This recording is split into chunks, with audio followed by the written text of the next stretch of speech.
hadis nomor 200 atau tepatnya urutan 200 dari awal bahasan kita, dan ini adalah hadis urutan 4 dalam pasal bahasan kita ini. Di sebelahnya ada tulisan bagi yang pegang buku Hasan Sahih. Dari Abu Hurairah radhiyallahu anhu, dia berkata, Rasulullah sallallahu alaihi wasallam bersabda, laula an ashukka ala ummati la amartuhum 'inda kulli salatin biwudu wa ma'a kulli wudu'in bisiwak. Kalau aku tidak khawatir memberatkan umatku, niscaya aku memerintahkan mereka agar berwudu setiap kali sholat dan agar bersiwak setiap kali wudu. Diriwayatkan oleh Ahmad dengan sanad hasan. Kita akan bedah hadits ini teman-teman sekalian seperti biasa dan coba mengambil mutiara-mutiaranya. Ya, karena setiap hadits mengandung banyak sekali mutiara yang sangat mahal.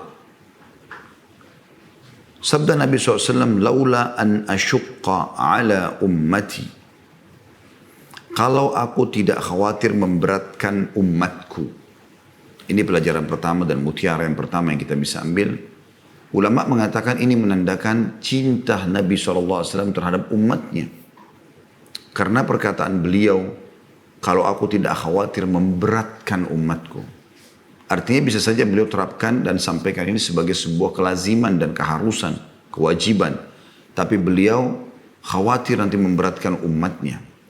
Dan ini sering dilakukan oleh Nabi SAW di beberapa hukum yang memang Allah Subhanahu Wa Taala memberikan kelapangan untuk Nabi SAW mengambil sebuah keputusan. Contoh kasus kayak kita Ramadan sekarang, terjadi di zaman Nabi SAW di awal Ramadan. Di salah satu hari Nabi SAW, beliau pernah mengerjakan sholat tarawih. Setelah sholat ba'diyah, rupanya beberapa sahabat sudah pulang ke rumah. Mereka nggak tahu apa-apa. Terus tiba-tiba Nabi SAW mengajak para sahabatnya untuk sholat tarawih. Tarawih yaitu sholat tahajud yang dimajukan. Dan kebetulan kita sudah melakukannya dari tadi malam insya Allah. Dan semoga Allah membuat kita istiqamah sampai banyak Ramadan yang akan datang, maksimal Allah berikan selama umur ini masih ada insya Allah, dengan ketaatan, dengan keikhlasan dan juga kesempurnaan. Maka Nabi SAW sholat. Ternyata informasi ini menyebar di satu Madinah. Kalau semalam Nabi SAW sholat tarawih, sholat malamnya dimajukan, gitu kan? Setelah ba'diyah isya, besoknya penuh masjid. Para sahabat berlumba-lumba memenuhi masjid dan mereka tidak bubar setelah sholat ba'diyah isya. Nabi SAW setelah sholat isya, beliau pulang ke rumahnya dan tidak kembali. Sampai menjelang subuh. Sampai-sampai banyak sahabat yang tidak pulang sama sekali ke rumahnya. Setelah azan subuh, Nabi SAW datang, kemudian sholat sunnatul fajr, lalu kemudian beliau mengimami sholat subuh. Setelah sholat subuh barulah Nabi SAW bersabda, aku tahu semalam kalian menungguku di sini. Tetapi kalau aku keluar bisa menjadi wajib untuk kalian. Artinya kerjakan iya. Tapi jangan aku yang rutin mengerjakannya bersama kalian. Karena kalau rutin akan memberatkan kalian nanti. Bisa menjadi wajib sholat tarawih itu. Artinya orang yang meninggalkannya akan berdosa. Dan ini bentuk kasih sayang baginda Nabi SAW terhadap kita semua umatnya. Beliau tidak ingin memberatkan kita. Termasuk dalam sabda beliau di sini. Beliau mengatakan, laula an ashukka ala ummati. Kalau aku tidak memberatkan atau tidak khawatir memberatkan umatku. Dan ini juga memang Nabi SAW tunjukkan kepeduliannya kepada kita semua, bukan cuma di dunia, tapi juga di akhirat. Selama di dunia, beliau selalu menjaga nilai nyawa seorang muslim. Tidak boleh sama sekali ada yang menyakiti seorang muslim. Ya. Dan beliau memotivasi dalam banyak hadisnya. Beliau mengatakan, tidak layak seorang muslim menakut-nakuti saudaranya muslim yang lain. Lalu dalam sabda yang lain, kullu muslimin ala muslimin haram damuhu wa maluhu wa irduh. Setiap muslim terhadap muslim yang lain hukumnya haram. Tidak boleh sama sekali dia ganggu saudaranya. Baik itu di darahnya, tidak boleh ditumpahkan tanpa sebab syar'i, di hartanya dan juga di kehormatannya. Dan juga Nabi SAW pernah melihat ada seorang sahabat jalan di pasar Madinah. Dia menenteng pedangnya tanpa tertutup dengan sarung. Maka Nabi SAW mengatakan kepada sahabat-sahabat yang lain, beritahukan kepada orang ini agar dia memasang sarung pedangnya, agar jangan sampai dia menyakiti saudaranya muslim. Juga Nabi SAW melarang kita saling bunuh-membunuh, karena sangat sayang dengan umatnya jangan sampai masuk ke dalam neraka. Beliau mengatakan kalau dua muslim ketemu, saling menenteng pedang dan saling bunuh-membunuh, maka yang pembunuh dan yang dibunuh dua-duanya di neraka. Kata para sahabat, ya Rasulullah, orang yang membunuh kami bisa terima masuk ke neraka. Tapi orang yang dibunuh, bagaimana kami memahaminya? Kata Nabi SAW, kalau dia tidak dibunuh, maka dia akan membunuh. Ya, dia pasti akan menjaga untuk bisa membunuh saudaranya. Agar tidak ada sama sekali bunuh-membunuh di antara kaum muslimin. Diberikan ancaman dan batasan yang sangat tegas dalam masalah ini. Bahkan menceritakan aib seorang muslim, merusak citranya, ya, ini adalah dosa besar. Bahkan salah satu dari induk dosa-dosa besar. Nabi SAW bersabda, apakah kalian tahu apa itu ghibah? Menceritakan atau menggunjing aib seorang muslim. Kata para sahabat, Allah dan Rasulnya lebih tahu. Kata Nabi SAW, engkau menyebutkan sesuatu tentang saudaramu yang dia tidak suka untuk disebutkan. Kekurangan yang ada padanya. Jadi yang benar kalau kita menemukan saudara kita memiliki satu kekurangan, kita datang kepadanya dan kita menasihatinya empat mata. Bukan justru menyebutkan di belakang dia sehingga bisa menjadi dosa buat kita walaupun dasarnya itu adalah sebuah kekurangan. Juga Nabi SAW pernah lewat di sebuah pasar, menemukan bangkai kambing, tanduknya patah, matanya buta, kakinya pincang, ada 4 aib di sini. Bangkai, udah nggak akan pernah ada yang mau menyentuhnya.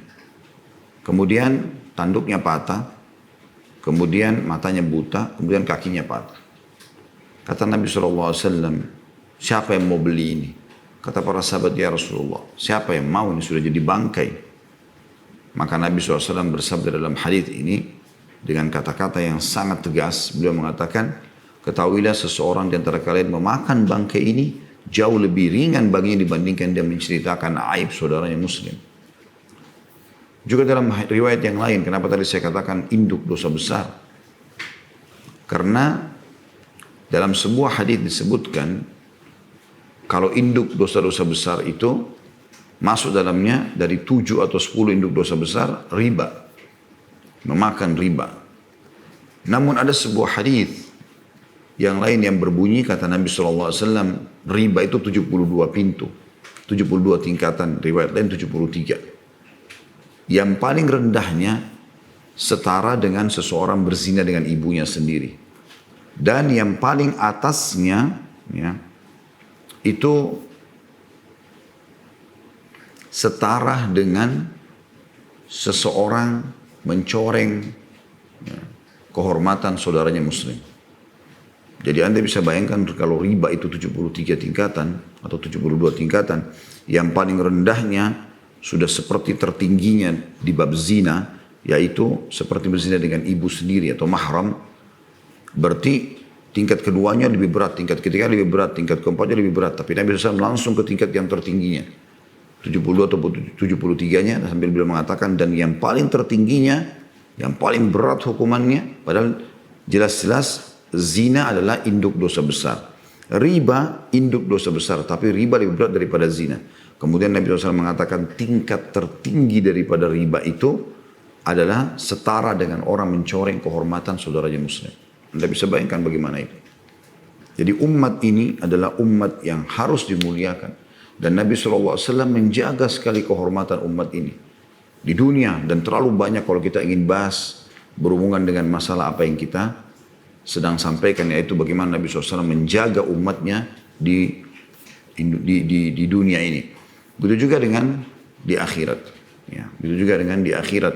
bagaimana Nabi SAW mengatakan dalam sebuah hadis, sesungguhnya semua nabi-nabi punya doa yang pasti diijabah. Dan aku menyimpannya untuk umatku pada hari kiamat. Begitu juga dengan Nabi SAW bersabda, nanti akulah orang yang pertama mengetuk pintu surga dan dibukakan untukku. Penjaga surga mengatakan, siapa engkau? Aku mengatakan Muhammad. Lalu penjaga surga itu dari malaikat mengatakan, aku diperintahkan tidak membuka kecuali untukmu pertama kali.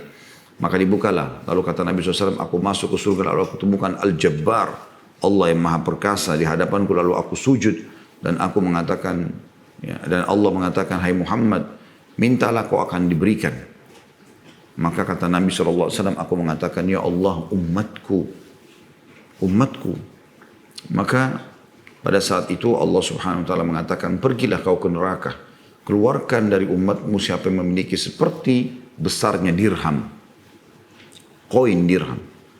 Maka Nabi SAW mengatakan, aku pun pergi, aku mengeluarkan semua orang dari umatku yang seperti itu keimanannya. Kemudian aku kembali lagi, Allah mengatakan, pulanglah, pergilah ke sana, ambil lagi kembali atau keluarkan dari umatmu yang memiliki keimanan setengah dirham. Maka aku pun pergi dan aku keluarkan. Kemudian yang terakhir atau yang melanjutkan hadisnya, aku kembali kata Nabi SAW, Allah masih mengatakan, pergilah dan keluarkan dari umatmu yang seperti ada biji sawi dari keimanan. Maka aku pun pergi dan mengeluarkan dari umatku seperti itu juga.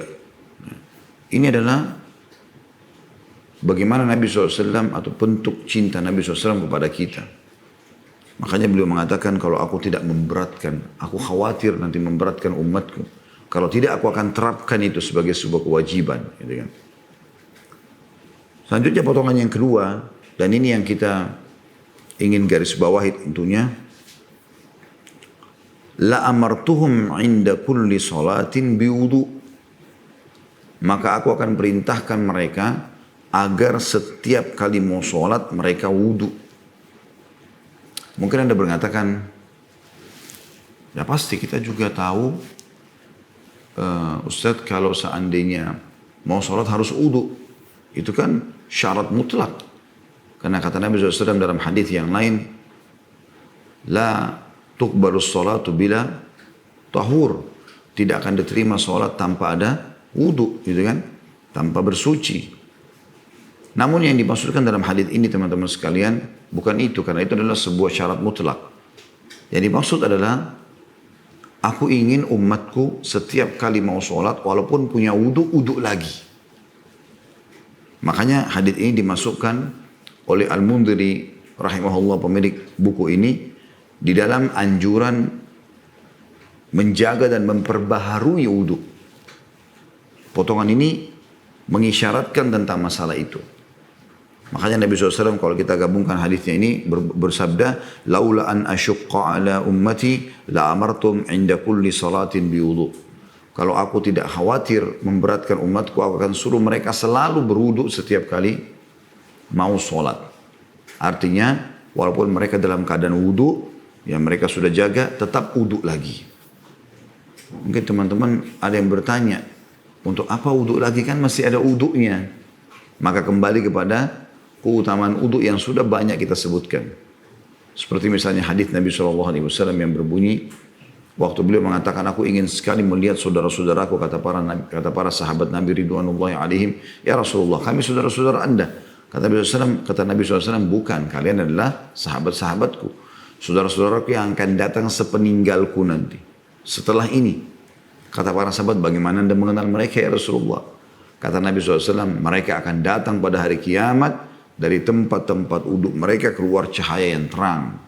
Bukankah pemilik kuda, yang memiliki kuda di 4 kakinya, memiliki bulu yang berwarna putih dan bagian dahinya, itu ya, bisa mengenali kudanya dibandingkan kuda-kuda yang lain, karena berbeda sendiri. Keempat kakinya kuda itu berwarna putih bulunya dan dahinya, walaupun badannya berwarna coklat, merah, hitam, itu yang penting ininya, ya, keempat kaki dan dahinya. Bisa dibandingkan dengan kuda-kuda yang lain yang tidak seperti itu warnanya. Kata para sahabat, tentu ya Rasulullah. Kata Nabi SAW, begitu juga aku bisa, ya, mengetahui umatku, karena dari tempat wudhu mereka keluar cahaya yang terang. Terus dalam riwayat lain Nabi SAW mengingatkan, maka siapa yang bisa memanjangkan jemahan wudhunya lakukanlah. Bisa juga bermakna siapa yang bisa terus dalam keadaan wudhu, terus memperbarui wudhunya, maka lakukanlah. Juga riwayat lain berbunyi, perhiasan seorang mukmin akan memenuhi tempat yang terjangkau oleh wudhu, artinya kalau dia selalu dalam kondisi berwudhu. Dan kita sudah tahu teman-teman sekalian, dan sudah pernah saya sebutkan, sebagaimana juga tadi saya janjikan di awal bahasan kita, akan saya sebutkan lagi, yaitu wudhu tidak harus untuk sholat saja. Tapi wudhu sangat dianjurkan agar selalu dikerjakan. Bahkan bukan hanya untuk orang yang tidak ada halangan.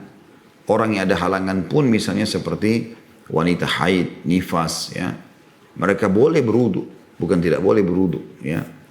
Terutama di waktu-waktu yang dianjurkan seperti misalnya pada saat mau tidur, ya. Karena ada riwayat dalam Bukhari pernah dijelaskan kalau Umar bin Khattab radhiyallahu anhu datang kepada Nabi SAW dan mengatakan, ya Rasulullah, semalam aku sempat tertidur dalam keadaan junub dan belum mandi lalu aku tidur.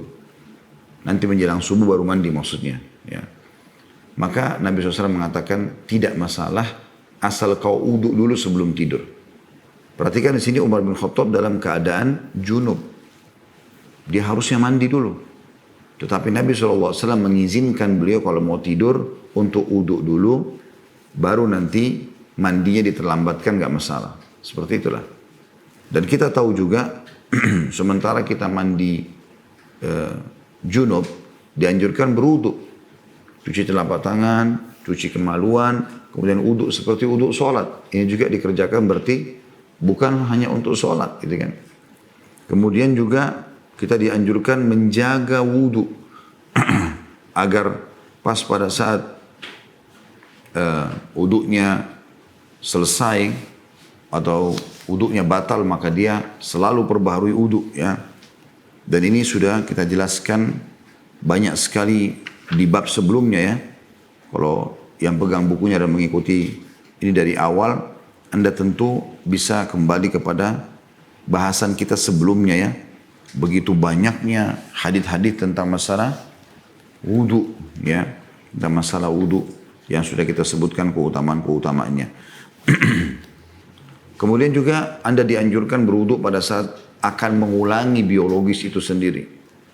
Berarti bukan hanya untuk sholat. Sebagaimana Nabi SAW bersabda dalam sebuah hadis, siapapun di antara kalian yang ingin mengulangi biologisnya, misal dia sudah selesai melakukan sekali, dia ingin mengulangi yang kedua kalinya, yang ketiga kalinya, maka sebaiknya dia berwudu. Karena itu akan lebih memotivasi dia, akan membantu dia lebih semangat. Seperti itulah. Berarti ada lagi wudu, ya, dalam kondisi junub ini wudu, gitu kan, seperti itu. Dan cukup banyak tentunya yang sudah kita paparkan panjang lebar tentang masalah menjaga wudu selain daripada sholat itu, selain daripada untuk sholat maksudnya.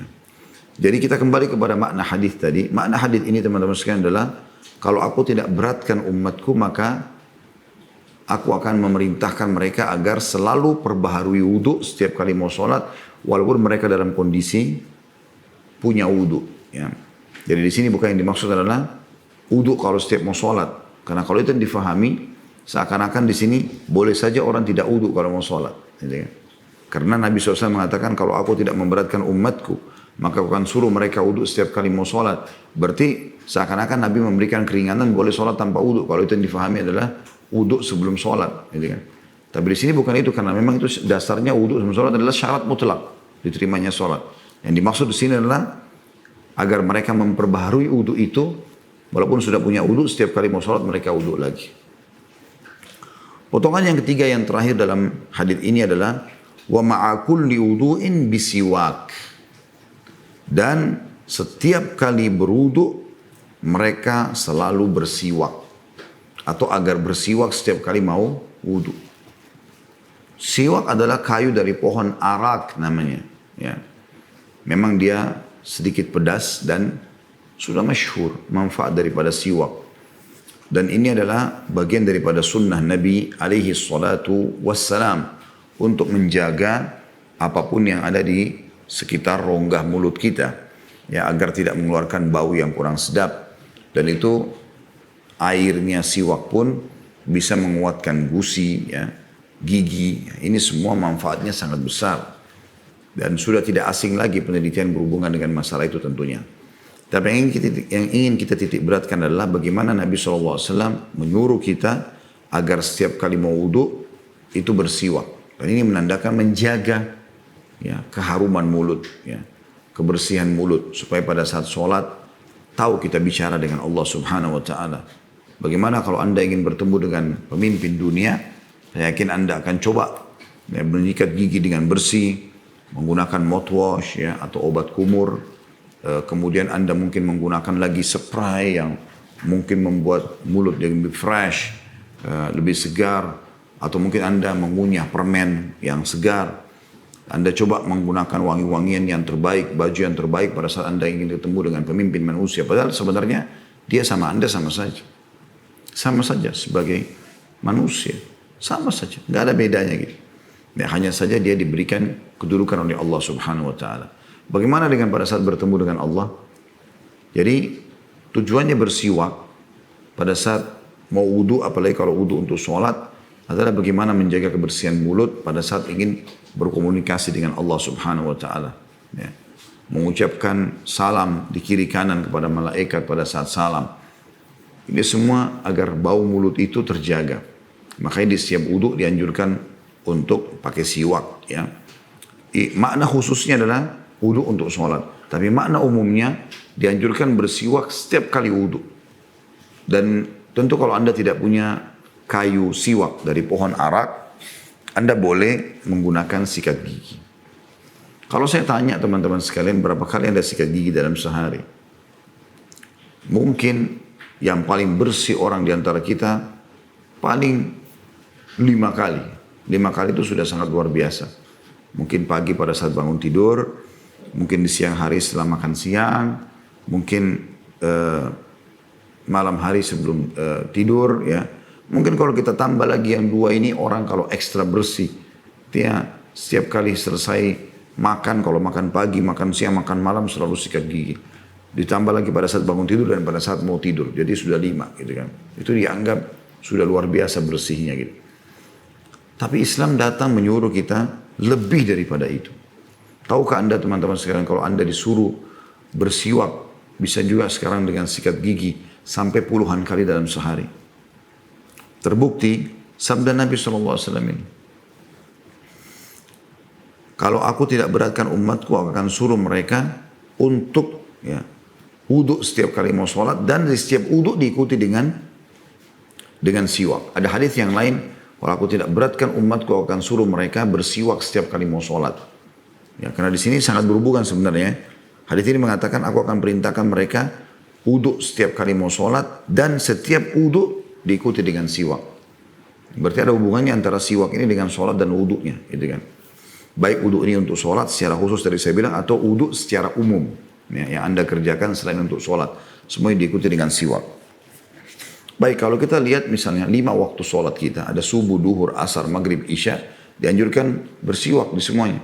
Berarti Anda sudah punya 5 kali bersiwak atau 5 kali sikat gigi. Ya, Anda sudah makan atau tidak. Kalau kita lebih jauh bahas, kita akan temukan ada sholat sunnah. Ada subuh misalnya, ada qobliyah subuh, 2 rakaat. Berarti sudah 6 kali Anda bersiwak. Ada qobliyah duhur 4 rakaat. Ya. 2-2 gitu ya. Berarti sudah ditambah di sini 2 kali lagi bersiwak. Itu sudah 8 kali. Ada ba'diyah duhur 4 rakaat. 2 rakaat salam, 2 rakaat salam, berarti 2 kali bersiwak. Sekarang berarti Anda sudah punya 10 kali bersiwak. Baru antara 5 waktu sholat ditambah qobliyah subuh dengan qobliyah dan ba'diyah duhur. Ada qobliyah asar 4 rakaat.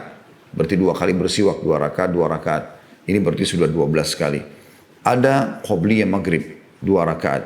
Berarti 13 kali. Ada ba'diyah maghrib berarti 14 kali. Ya, 2 rakaat juga.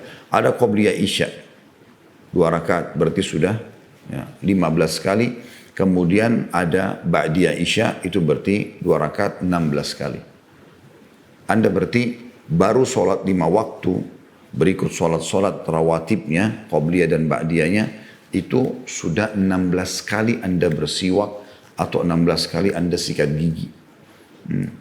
Belum kita bicara sholat duha. Seperti di waktu-waktu kayak kita sekarang masih bisa sholat duha tentunya. Sholat duha. Minimal 2 rakaat, maksimal 12 rakaat. Kalau Anda ambil yang 12 rakaat misalnya, ya, supaya bisa mengejar istana di surga, sebagaimana sabda Nabi SAW, sampai menjaga 12 rakaat duha maka dibangunkan baginya istana di surga. Misal, berarti Anda 2 rakaat salam, 2 rakaat salam, 2 rakaat salam, 2 rakaat salam, 2 rakaat salam, 2 rakaat salam, berarti kan 12 rakaat ya, 2 kali 6, 6 kali. 2 rakaat salam, 2 rakaat salam, 2 rakaat salam, 2 rakaat salam, 2 rakaat salam, 2 rakaat salam, 6. Berarti 6 kali Anda bersiwak. 16 tadi yang pertama, ditambah duha, 6 berarti 22 kali. Belum kita bicara lagi, sholat tahajud, 8 rakaat. 2 rakaat salam, 2 rakaat salam, 2 rakaat salam, 2 rakaat salam, berarti 4 kali. Berarti sudah 22 tambah 4, 26. Tambah witir, 3 rakaat, 2 rakaat salam, 1 rakaat setelahnya. Berarti siwak lagi gitu ya. 2 kali. Di sini kita lihat teman-teman sekalian setelah 26 berarti 28 kali ya Anda bersiwak gitu kan. Itu 28 kali di sholat wajib 5 waktu dengan qabliyah dan ba'diyahnya. Kemudian 12 rakaat duha, kemudian juga 11 rakaat tarawih ataupun sholat malam dengan witirnya. Kita belum masuk lagi sholat sunnah wudu. Kalau Anda setiap kali, nanti akan kita bahas hadis yang terakhir dalam bab kita 2201 itu tentang sholat sunnah wudu. Ya. Dianjurkan setiap kali berwudu sholat sunnah. Nah di sini teman-teman sekalian juga berarti dianjurkan Anda bersiwak. Anggap sehari Anda wudu 5 kali aja untuk 5 waktu sholat ini.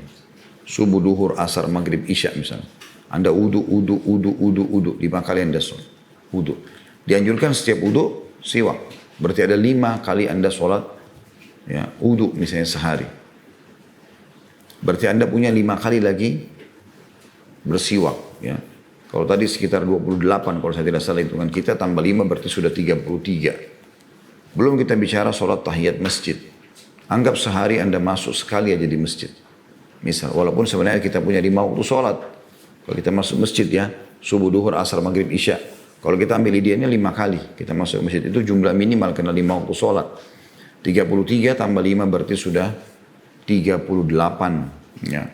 Belum lagi sholat sunnah taubat. Anggaplah sekali saja Anda kerjakan. 39 kali. Seperti itu. Belum lagi kalau Anda mengerjakan sholat ya, mutlak, sholat tatawu, sholat tambahan, pendekatan diri kepada Allah SWT, anggap sehari saja. Kita belum bicara sholat tasbih, kita belum bicara